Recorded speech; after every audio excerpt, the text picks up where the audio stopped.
Assalamualaikum warahmatullahi wabarakatuh. Perkenalkan, nama saya Muhammad Ihsan Sinwaji. Di sini saya akan menjelaskan tentang manajemen kontrak untuk tugas mingguan. Tujuan presentasi ini menjelaskan langkah-langkah penting dalam menyiapkan kontrak konstruksi, memberikan contoh struktur kontrak proyek konstruksi, dan menyampaikan permasalahan pemahaman tentang jenis-jenis kontrak konstruksi serta aplikasinya. Langkah-langkah persiapan kontrak. 1. Identifikasi kebutuhan dan lingkup proyek.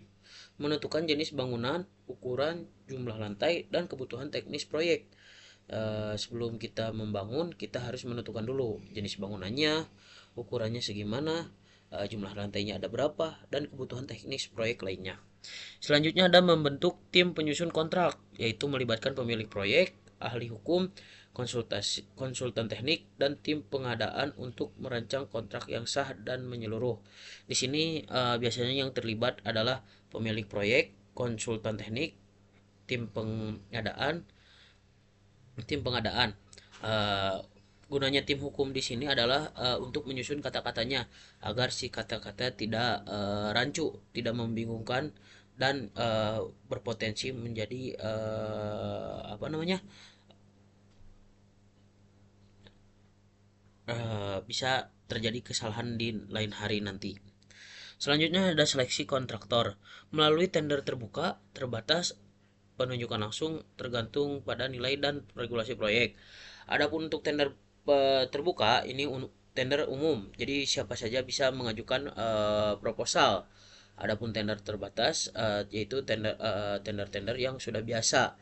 Adapun untuk penunjukan yaitu ditunjuk secara langsung. Selanjutnya ada penyusunan draft kontrak berdasarkan ruang lingkup pekerjaan dan spesifikasi teknis sesuai aturan nasional atau internasional. Selanjutnya ada tinjauan dan negosiasi. Pihak terkait menelaah dan menyepakati isi kontrak, termasuk hak kewajiban dan rincian teknis serta finansial. Tinjauan dan negosiasi ini bertujuan agar kita paham apa itu isi kontrak. Jadi tidak asal tanda tangan. Ya minimal 2 atau 3 hari dibawa ke rumah untuk dipelajari isi kontrak itu seperti bagaimana. Adapun contoh judul dan pihak kontrak. Satu, judul kontrak perjanjian pekerjaan konstruksi pembangunan kantor harus menggambarkan isi kontrak secara ringkas untuk kemudahan identifikasi. Selanjutnya ada pihak-pihak pemilik proyek, penyedia dana, lahan, dan dokumen legal proyek. Ada kontraktor, pelaksana konstruksi sesuai gambar dan spesifikasi menyediakan tenaga kerja, alat, dan bahan. Selanjutnya ada ruang lingkup dan durasi. Ruang lingkup di sini mencangkup pembangunan gedung 10 lantai, lengkap dengan pekerjaan struktur, arsitektur, dan sistem map dan finishing. Waktu pelaksanaan, total durasi pekerjaan adalah 12 bulan sejak kontrak berlaku, termasuk mobilisasi dan demobilisasi. Adapun nilai kontrak dan pembayaran, nilainya 50 miliar.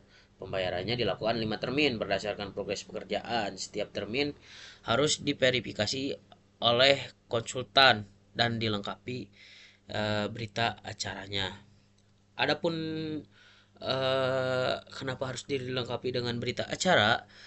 Jadi kenapa harus dilengkapi berita acara? Karena agar ada buktinya di mana suatu hari ada kejanggalan ataupun ada sesuatu nantinya bisa dibuktikan dengan berita acara tersebut. Hak dan kewajiban. Satu, pemilik proyek memberikan lahan dan izin serta melakukan pembayaran sesuai jadwal. Kedua, kontraktor melaksanakan pekerjaan sesuai rencana, memastikan kualitas dan keselamatan serta menyediakan seluruh kebutuhan teknis. Selanjutnya jaminan dan penalti. Jaminan pelaksanaan sebesar 5% dari nilai kontrak dalam bentuk bank garansi atau surety bond. Sanksi keterlambatan denda 1% per minggu dari nilai kontrak dengan batas maksimal contoh 10%. Selanjutnya penyelesaian sengketa dan pemutusan kontrak. Sengketa diselesaikan melalui BAKI, Badan Arbitrase Konstruksi Indonesia. Pemutusan kontrak jika ada one prestasi dilakukan melalui peringatan tertulis dan negosiasi konsultasi hukum dapat dilibatkan. Jadi sebelum dibawa ke hukum, kita bisa dengan cara negosiasi antara pihak owner ataupun dengan kontraktor. Kita ngobrol bersama. Jika tidak bisa, maka kita bisa menggunakan arbitrase, yaitu menggunakan orang ketiga, tapi lebih kuat ke hukum. Arbitrase itu lebih murah lah, karena kalau kita maju ke pengadilan nantinya eh, bakal banyak lagi yang akan dikeluarkan seperti pengacara dan lain-lainnya. Adapun jenis kontrak konstruksi yaitu lamsam, harga tetap, cocok untuk proyek dengan desain final. Jadi misalnya kita mau membangun rumah dengan harga 5 miliar, maka apapun yang terjadi ke depannya harga tidak akan berubah, akan tetap 5 miliar sampai rumah itu jadi. Adapun untuk harga satuan berdasarkan volume pekerjaan aktual, yaitu contohnya dengan pengecoran. Nanti di pengecoran itu kita hitung berapanya nanti keluar hasilnya. Adapun cost plus pembayaran biaya real ditambah keuntungan kontraktor. Adapun turnkey yaitu kontraktor menangani seluruh progres hingga siap digunakan.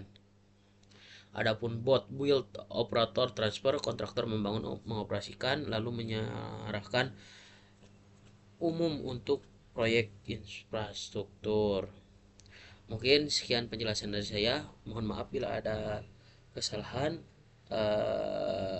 Lebih kurangnya mohon maaf. Wabillahi taufiq wal hidayah. Wassalamualaikum warahmatullahi wabarakatuh.